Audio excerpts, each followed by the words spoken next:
Cold Billionaires offers 6 figures to anyone who could last 7 days as his assistant. Then she showed up. The first thing Elena Torres learned about Damien Blackwell was that people spoke his name like a warning. Not a man, but a verdict. Not a leader, but a blade. They said his assistants didn't quit, they shattered. That no one survived more than a week in his orbit before being chewed up and spat back into the city, broken in ways they couldn't name. They said Blackwell Tower wasn't an office building at all, but a fortress, a mausoleum where ambition came to die. Elena read the rumors. She knew the stories. And yet, when the job listing appeared, 6 figures for 7 days, she clicked apply before her fear could stop her. Because hunger is stronger than caution. Because desperation whispers louder than survival. And because somewhere deep down, against all reason, she wanted to see if the monster was real. Now, as she stands before the glass doors of Blackwell Tower, her reflection fractured in steel and sky, she feels the weight of every whisper pressing down on her skin. She isn't here to win. She's here to endure.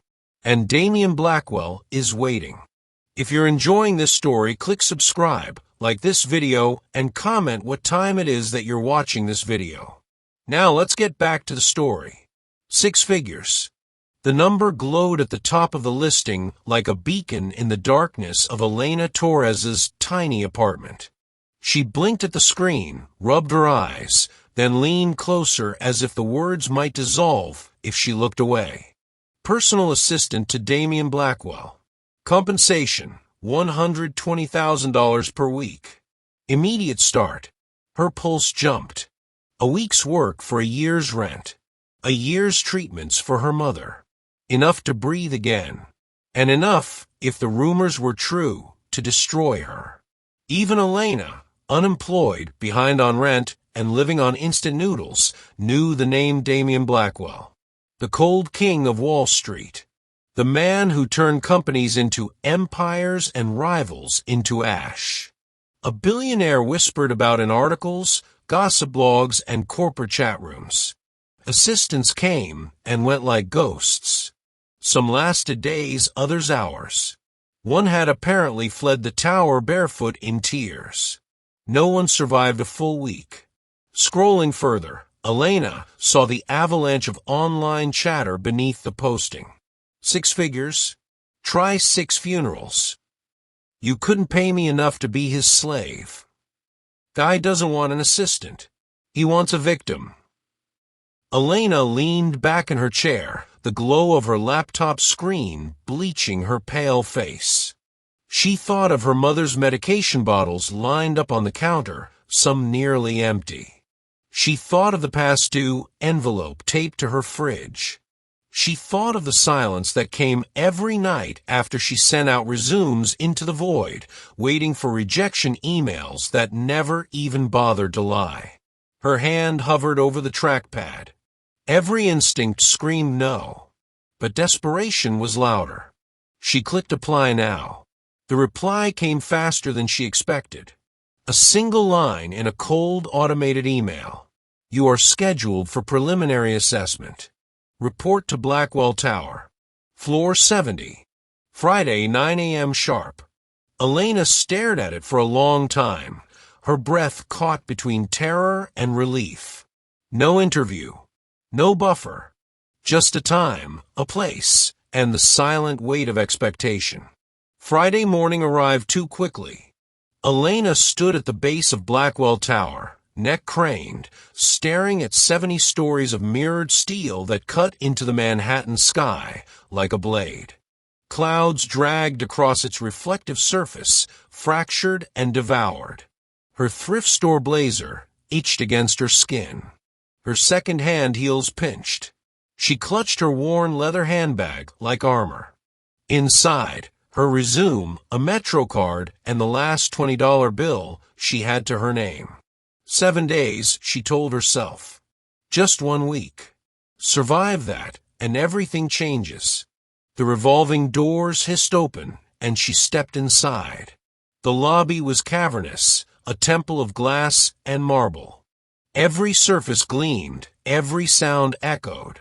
A spiraling water sculpture rose at the center, clear as crystal, mocking the dryness of her throat. Security guards flanked the elevators, scanning badges with hawk-like focus. "Name," one asked, his voice clipped. "Elena Torres." The guard checked a sleek tablet, then clipped a visitor's badge to her lapel. 70th floor. Executive wing. "They're expecting you." Expecting her. The elevator doors whispered shut, sealing her inside with the polished reflections of her own nerves. Numbers climbed, 30, 40, 50, each ding like a countdown to execution. By the time she reached 70, her palms were slick, her heartbeat a hammer. The corridor stretched silent and gleaming. Frosted glass walls. Chrome fixtures. Carpets so thick her shoes sank with each step. At the end stood a woman with her arms crossed, expression carved from ice. "Torres." Elena nodded quickly. "Marissa Hale," the woman said. "Senior aide to Mr. Blackwell. Follow me." Her heels clicked against the carpet, brisk and sharp. Elena hurried to keep up. "You're his 7th assistant in 3 months," Marissa continued without looking back. "Do you know why the others left?" "They couldn't handle it." Elena ventured. "They were broken." Marissa's voice held no sympathy. "Mr. Blackwell demands perfection. Absolute precision. If he asks for coffee at 8:01, it arrives at 8:01, not 8:02. If he requests a file, it is in his hand before the request leaves his lips. Understand?" "Yes," Elena said, though her voice wavered. Marissa glanced at her with a faint curl of disdain. "You won't last, but at least you'll learn quickly." They stopped at a pair of double doors made of dark wood inlaid with steel. Without knocking, Marissa pushed them open. The office swallowed Elena whole. Floor-to-ceiling windows stretched across one wall, Manhattan sprawling beneath in endless glitter. The desk that dominated the center was vast and immaculate, an altar of glass and steel. And behind it sat Damien Blackwell. He didn't look up immediately. His pen scratched across a leather-bound notebook, his hand steady, controlled. His presence filled the room even in silence. When his eyes finally lifted, Elena's breath caught. They were gray, steel gray, not the soft gray of clouds or ash, but the sharp, cold gray of a blade pressed against the skin. "So," he said, voice low, smooth, edged with danger, "this is the replacement." Marissa stepped forward briskly. "Elena Torres. Degree in business. Some management background. Limited but eager." Damien's gaze raked over Elena. Not lecherous, not kind. Analytical. As though he were weighing her value against an invisible ledger. "Sit," he ordered. Elena perched on the edge of the chair opposite his desk, back straight, every neural light. "You've heard the rumors," Damien said. "The failures. The broken assistants." "Yes. And yet you're here." Elena swallowed hard. "I need the job." For a long moment, silence pressed like a blade. Then the faintest flicker touched his mouth, not quite a smile, not quite disdain. "Need," he said softly, "and survive are not the same thing." He slid a folder across the desk. "But very well. Let's see how long you last." Elena opened it. Her stomach dropped. A schedule blocked by the minute. Meetings, calls, training, gym, meditation, even piano practice. Every line precise. No gaps. No breathing room. "This is my life," Damien said. "You will run it exactly. No deviations. No excuses. One mistake and you're gone." Her voice barely trembled. "Understood." His eyes narrowed, sharp as a scalpel. "We'll see." The day blurred into chaos. Damien moved like a machine, precise and merciless. Elena shadowed him with her tablet, recording every command, every detail, her mind racing to keep up. By the second meeting, she understood why no one lasted. His standards weren't human. They were surgical. When senior executives stumbled over quarterly figures, Damien didn't raise his voice. He didn't need to. "Do you think incompetence is billable?" he asked softly, pen tapping against the table. "Or should I invoice you for wasting oxygen?" The man stammered, color flooding his cheeks. Shame spread like wildfire across the room. Elena flinched. Later, in his office, Damien's eyes locked on her. "You flinched." He looked humiliated, Elena admitted. He was incompetent. Incompetence deserves humiliation. Remember that. She bit her tongue. She wanted to say that fear bred mistakes, but she didn't. Not here. Damien leaned back in his chair, gaze cold. "You won't last 3 days." It wasn't threat. It wasn't warning. It was prophecy. Yet when Elena finally collapsed onto her couch that night, her body aching, her head pounding, one thought burned through the exhaustion. He was testing me. And the darker thought that followed, one she couldn't shake. Why does it feel like he wants me to fail? By the second morning, Elena Torres understood why Damien Blackwell's assistance never lasted. It wasn't just the pace. It was the precision. Damien's world ran on seconds, not minutes. At 8:01 sharp, his coffee had to be on his desk, black, no sugar, no milk, brewed at a temperature he never specified but always seemed to know if it was wrong. His calls were arranged down to the breath. One client hung up, another dialed in without pause. His gym session ended at 6:59, and by 7 o'clock he was showered and in a meeting, suit flawless, hair slicked like polished obsidian. Elena's role wasn't just to keep up. It was to anticipate, to move at the speed of thought, and she refused to fall behind. Her tablet became an extension of her body, her mind a frantic dance of checklists and alarms. She scheduled, rescheduled, shuffled documents before his hand even lifted to request them. She learned quickly that Damien never repeated himself. If she missed it once, she missed it forever. By noon on the third day, her legs shook with exhaustion. Her stomach growled from skipped meals. Her eyes burned. But she was still there. Damien noticed. He didn't say it. He didn't praise. But she caught the flicker in his eyes when she delivered a file before he asked, when she deflected a pointless call so his schedule didn't fracture. He was watching her, measuring her, and testing her. It started with small things. "Reschedule Tokyo for midnight," he said once, without looking up from his desk. Elena frowned. "But it'll be 1 p.m. there. They'll be expecting the 8 a.m. call." Damien's eyes lifted, sharp as a knife. "I said midnight." She hesitated, then obeyed. Hours later, she overheard the Tokyo team praising him for the strategic timing, catching them fresh after lunch, sharper than their morning slog. Another time, he handed her a sealed envelope. "Deliver this to Marissa. Say nothing. Don't open it." She didn't. But when Marissa's eyes flicked to her with faint suspicion, Elena realized the envelope contained nothing but a blank sheet of paper. A test. Damien Blackwell wasn't just ruthless. He was deliberate. Every order carried hidden barbs, every command another measure of her usefulness. By the fourth day, the shadows began to show. Elena was returning from the archives late at night when she passed Damien's office. The door was ajar, light spilling into the hall. She hesitated, then glanced in. Damien sat behind his desk, phone pressed to his ear. His voice was low, controlled, but different. Not the clipped tone he used with clients. This was darker. No, there will be no leak. If they want to test me, let them bleed for it.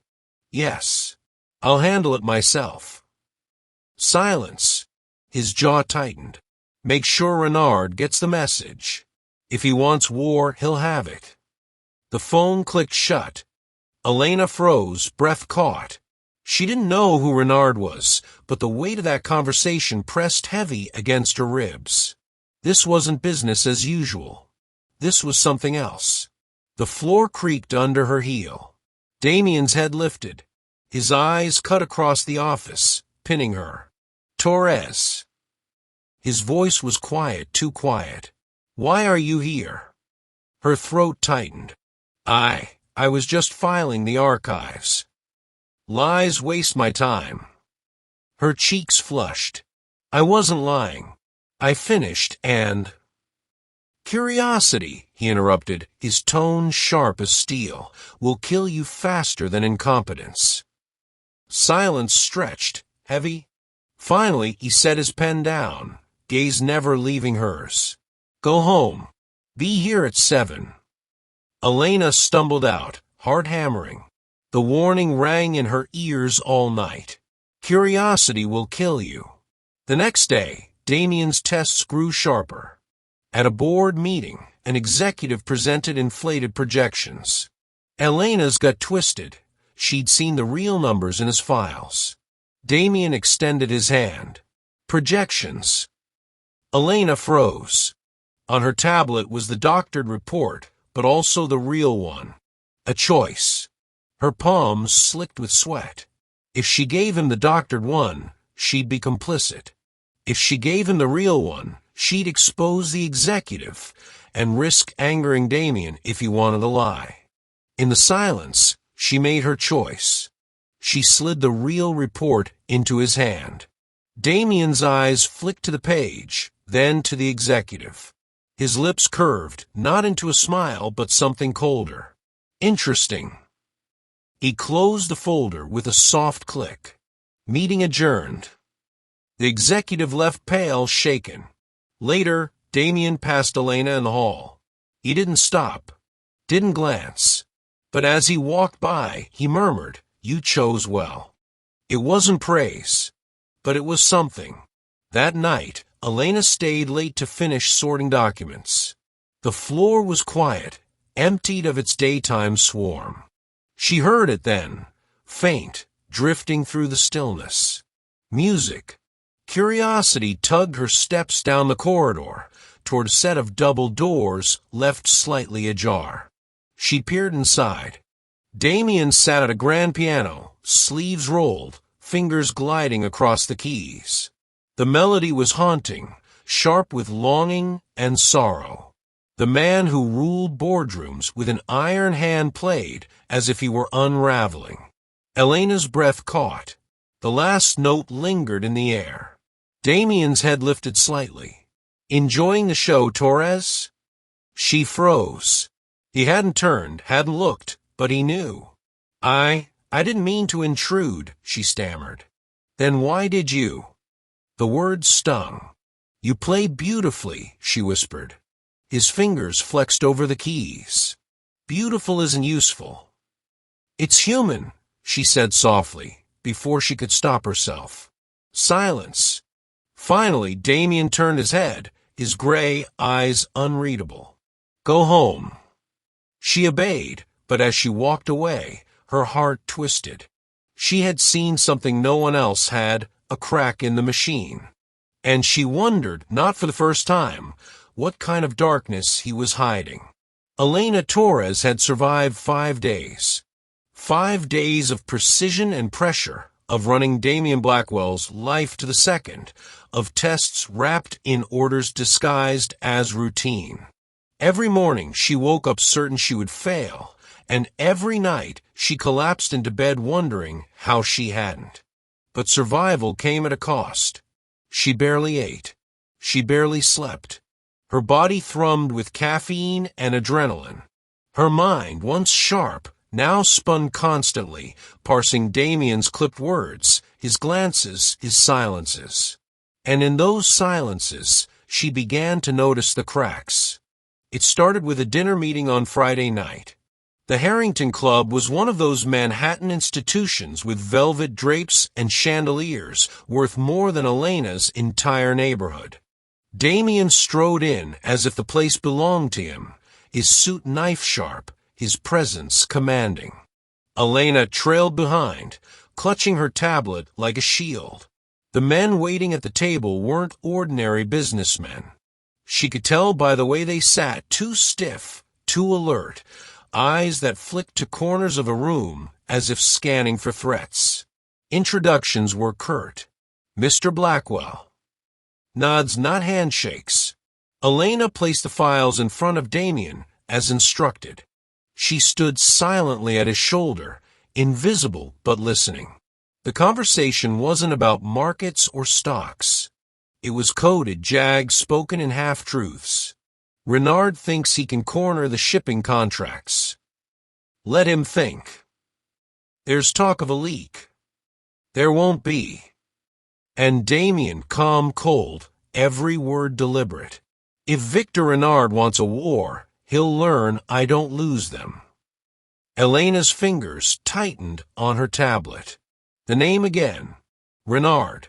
She'd heard it that night outside Damien's office. The air around the table was sharp as glass. The men weren't allies, not really. They were predators circling the same carcass, wary of one another, but more wary of Damien. By the time the meeting ended, Elena's stomach was in knots. She followed Damien back to the car, sliding into the leather seat opposite him. "Prepare tomorrow's agenda," he said without looking up from his notes. She hesitated. Those men. His eyes snapped to hers, gray and merciless. "You were told once already. Curiosity will kill you." The car fell into silence. But curiosity didn't die. It grew. Saturday, she followed him. It wasn't planned. She told herself she was just working late, just happened to be leaving the tower, when she saw him stride across the lobby, coat draped over his arm. But when his black sedan pulled away from the curb, she hailed a cab and told the driver, "Follow that car." The city blurred past in streaks of neon and shadow. Damien's car cut through traffic with the precision of its owner until it turned off into a quieter part of the city. Old stone, shuttered shops, narrow streets heavy with silence. Finally, it stopped at wrought iron gates. A cemetery. Elena's heart jolted. Damien stepped out alone. No driver, no aid. Just him, tall and dark against the iron. Through the bars, she saw him walk beneath a willow tree, stopping at a small headstone. He stood there for a long time, shoulders rigid, hands clasped behind his back. Even from a distance, the air around him changed. The mask slipped. The cold king of Wall Street looked human. Broken even. Elena didn't move, didn't breathe. Watching him was like peering into a secret no one else had seen. When Damien finally turned back, his face was shuttered again, his mask restored. He slid into the sedan, and the car pulled away into the night. Elena sat frozen in her cab, heart hammering. Who was buried beneath that stone? What wound had cut him so deep he could never let it heal? The cracks widened on Sunday. Damien arrived at the tower, even though no meetings were scheduled. Elena followed out of instinct, her exhaustion dulled by the adrenaline of survival. Instead of his office, he went to the underground garage. His car waited. He didn't tell her to stay. He didn't tell her to come. He just opened the door, and something in her gut told her to follow. They drove uptown, the silence in the car thick. Finally he spoke. "You shouldn't have been at the club Friday." She stiffened. "You told me to deliver the files." "I told you to deliver, not to listen." Her pulse quickened. "You don't hire assistants to just carry papers. You test them." His gaze flicked to her, sharp as a blade. "And you think you're passing?" She swallowed. "I'm still here." Something flickered in his eyes. Not approval. Not quite disdain. Something colder. For now. That evening, Elena was organizing his files when she stumbled across it. A folder misfiled in the system. Victor Renard, Internal Reports. Her hand hovered over the mouse. She shouldn't. She knew she shouldn't. But she opened it. Inside, documents, contracts, notes. Not illegal, not exactly. But threaded with something darker. References to shell companies, coded transfers, quiet partners. And one note in Damien's handwriting, sharp and deliberate. Renard will bleed for this. The hairs on Elena's neck rose. Enjoying yourself. Her breath froze. She turned. Damien stood in the doorway, gray eyes pinned on her. She stammered. I was just sorting. He crossed the room in 3 strides, closing the folder with a snap. His presence was suffocating up close, his voice low, lethal. You think because I tolerate your curiosity, I'll forgive it. Her chest tightened. If you didn't want me to see, you wouldn't have left it accessible. For a long moment, silence. Then, a sound she'd never expected. A laugh. Soft, cold, without humor. You're braver than the others, Damien said. Or stupider. His hand brushed the folder, then her tablet. Do you know why no one lasts?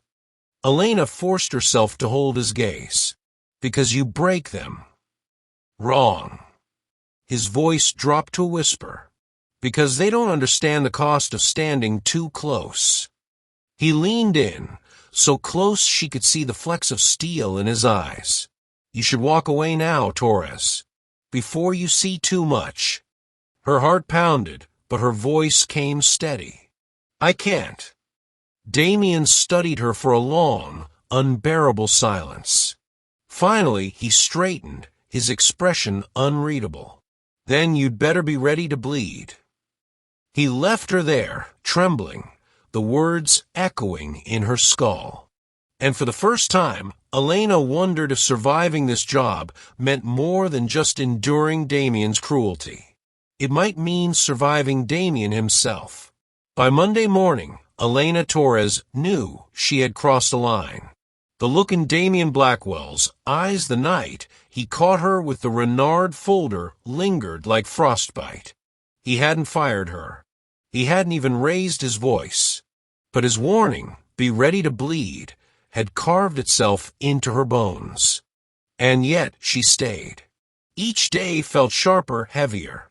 Damien's orders came faster now, his tests more ruthless. He was no longer just measuring her competence. He was measuring her resolve. And she refused to break. That week, the boardroom turned into a battlefield. Investors had flown in from London, Hong Kong, and Dubai. They gathered around the long mahogany table like predators, their voices smooth but barbed. Renard's expansion threatens your foothold. Rumors of leaks make shareholders nervous. Your empire, Blackwell, is showing cracks. Elena sat at the periphery, her tablet in hand, pulse racing. Damien didn't raise his voice. He didn't argue. He dissected. With every question, he stripped layers of excuses from the executives. With every pause, he reminded the room that silence could be more terrifying than rage. At one point, a board member muttered, "You can't fight shadows with shadows." Damien's gaze cut across the table. "You'd prefer I fight with weakness." The man dropped his eyes, shame flooding his face. Elena's chest tightened. This wasn't business. This was war. Later, Damien dismissed the board with a flick of his hand. Only Marissa remained.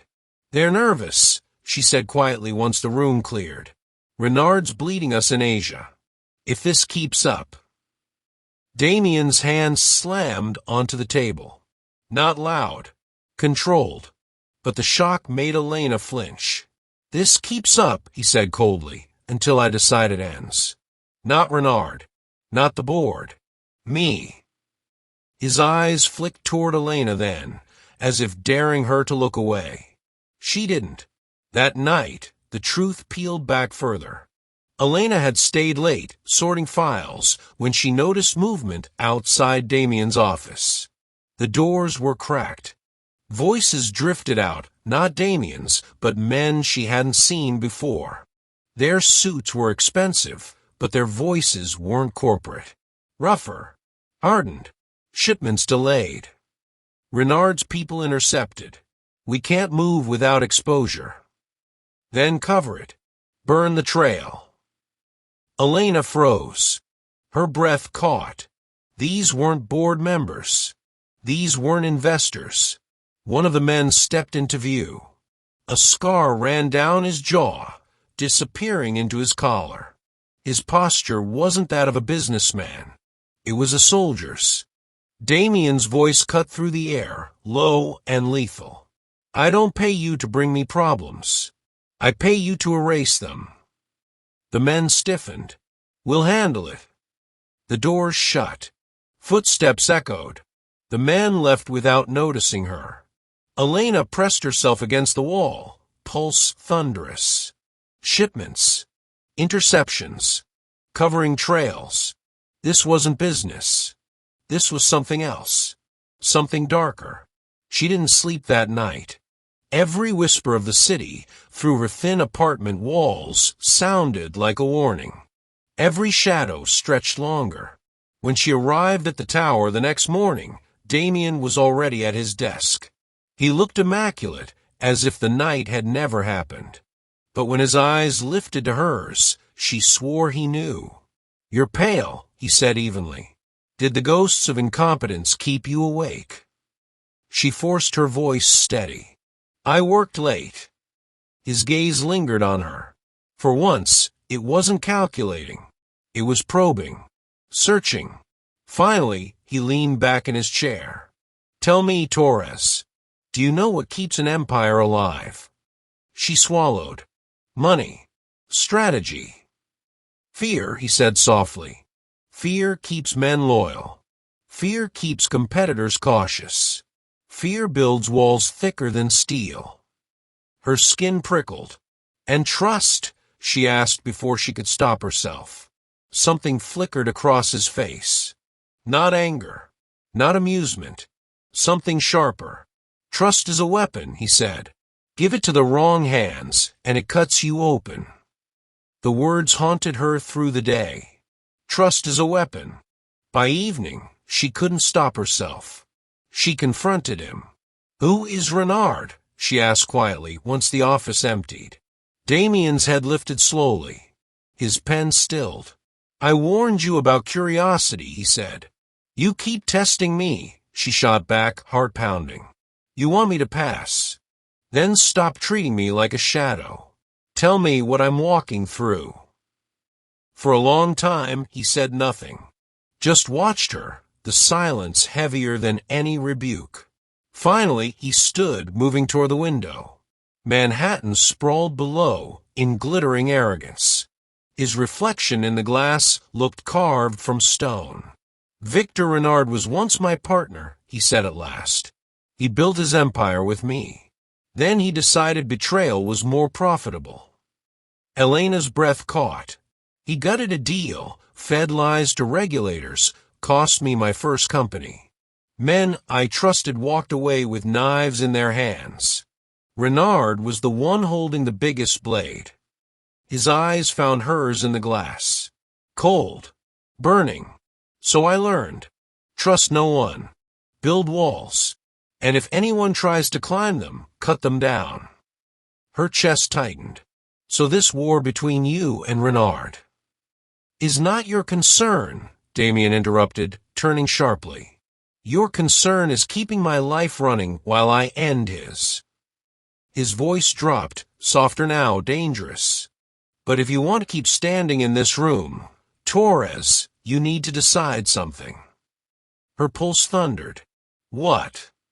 He stepped closer, close enough that the air between them trembled. Whether you'll betray me too. The words pierced her. For a moment, she couldn't breathe. I wouldn't, she whispered. His eyes searched hers, unreadable. Everyone does. That night, Elena walked home through the rain, her reflection fractured in the wet pavement. She should quit. She should run before Damien Blackwell drag her into whatever shadow war he was fighting. But she couldn't. Not just because of the money. Not just because her mother needed her. Because she had seen the cracks. The man at the piano. The man at the grave. The man who still carried scars no empire could cover. And somewhere deep inside her, she wanted to be the one person he couldn't break.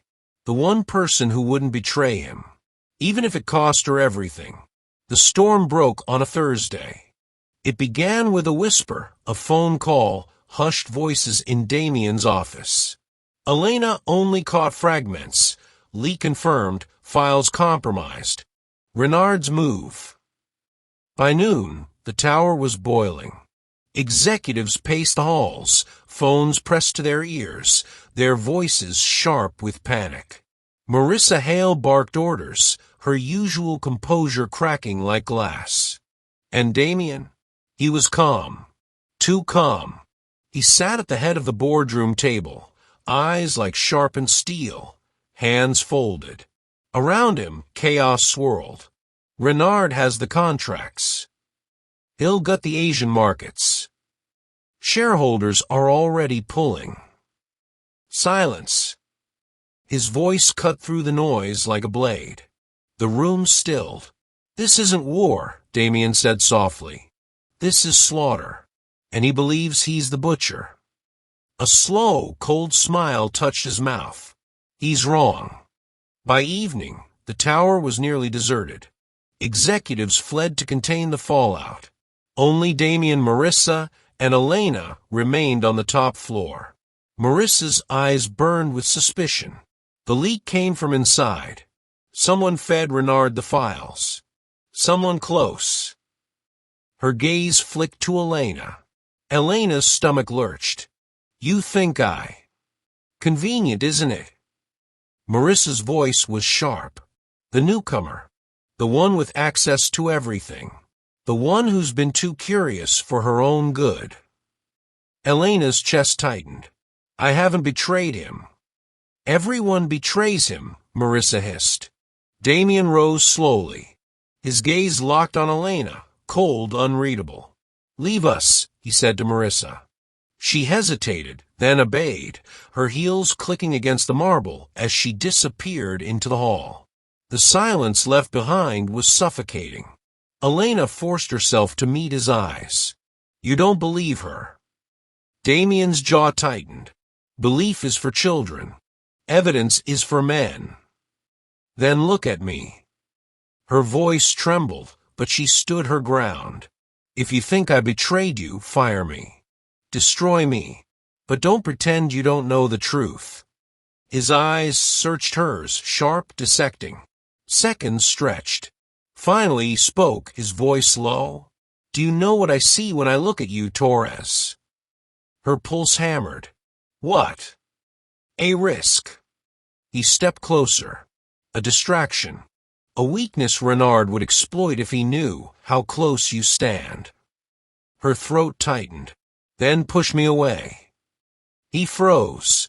For the first time, Damien Blackwell looked uncertain. The attack came at midnight. Elena had stayed, too shaken to leave. She was in Damien's office, sorting the wreckage of files, when alarms split the tower's silence. Security lights flared. Doors slammed shut. The building locked down. Damien strode in, phone pressed to his ear. They've breached the servers? Kill the connections. Now. His eyes found Elena. Stay here. No, she whispered. He paused. I'm not running. Something flickered across his face. Surprise, maybe even something close to respect. But then his expression hardened. Then follow me. The basement of Blackwell Tower was nothing like its pristine upper floors. Concrete walls. Low lights. The hum of machines. Damien led her into a secured chamber lined with screens. Maps, charts, numbers flickered across them. A war room. His men, not suits but hard-eyed operatives, moved with military precision. "Renard's people are inside our networks," one said. "They've planted backdoors. They'll strip our accounts." "Not if we strip theirs first," Damien replied coolly. He leaned over the console, issuing orders with surgical calm. "Redirect funds. Lock their proxies. Hit their shell companies. Burn them where it hurts." Elena stood frozen, the scope of it dawning. This wasn't business.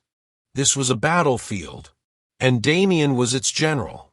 Hours bled into one another. By 3 a.m., the attack was repelled. Renard's forces had been cut, their infiltrations severed. But the cost was high. Files corrupted. Investors spooked. And in the middle of it all, Elena, still standing, still breathing. When the dust settled, Damien dismissed his men. Only he and Elena remained in the cold glow of screens. "You saw too much," he said quietly. She swallowed. "You let me." His eyes lifted, gray and stormy. "Why?" "Because you don't want to be alone in it," she whispered. The silence that followed was unbearable. Then Damien crossed the room in 2 strides. His hand caught her chin, tilting her face toward his. His eyes burned into hers, searching, dissecting, breaking. "If you betray me," he murmured, "I won't forgive it. I won't survive it." Her chest ached. "Then trust me." The air between them trembled. For a heartbeat, Damien Blackwell's mask cracked. She saw the man beneath, scarred, furious, afraid of the one thing he couldn't control. Then his lips found hers. The kiss wasn't gentle. It wasn't soft. It was a collision of fire and frost, of control and surrender. Elena clung to him, not because she believed he would catch her, but because she wanted him to. When he pulled back, his breath was ragged. "You're going to destroy me," he whispered. She touched his face, trembling. "No, Damien. I'm going to save you." By dawn, the tower was quiet again. The crisis had passed. But nothing was the same.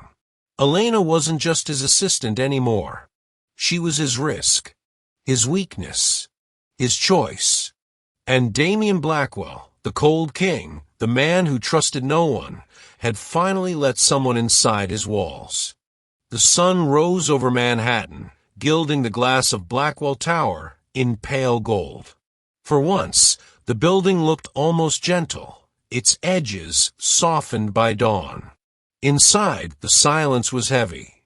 The war room was dark now, screens power down, the chaos of the night erased. Only the faint hum of electricity remained, a reminder that battles never truly ended. Elena Torres sat in Damien's office, her hands wrapped around a cup of untouched coffee. Her body ached, her eyes burned, but she was still there, still his. The doors opened. Damien stepped inside, suit crisp, tie knotted, as if he hadn't just fought a midnight war against his greatest enemy.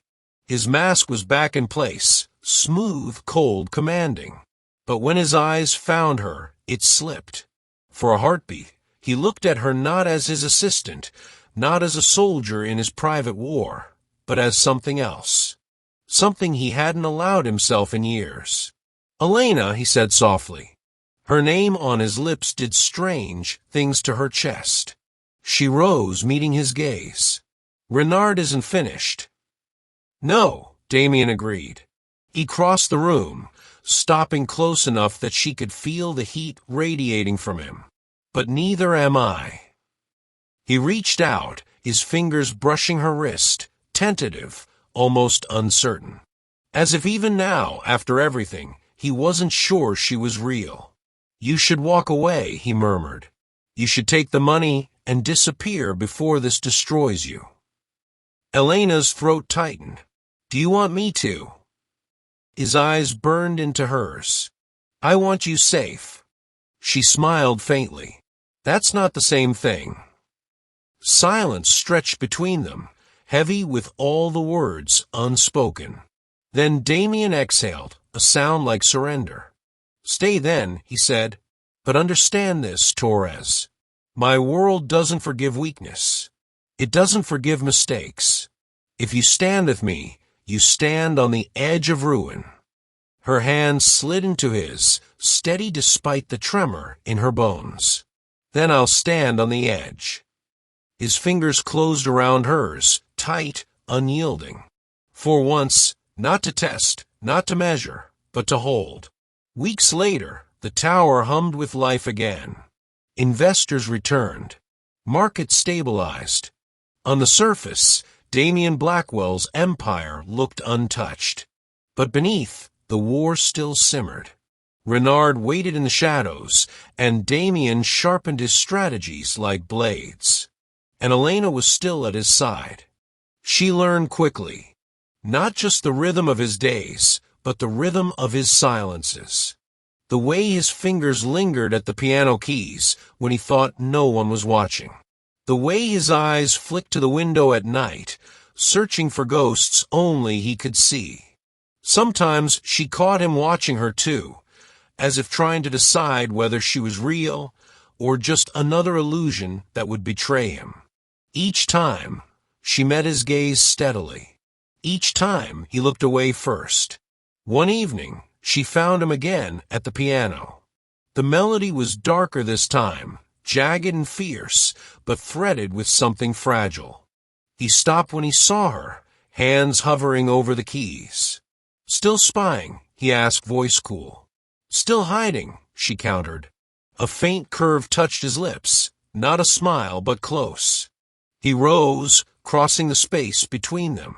You should be afraid of me, he murmured. I am, Elena admitted. He tilted her chin up, eyes searching hers. And yet you stay.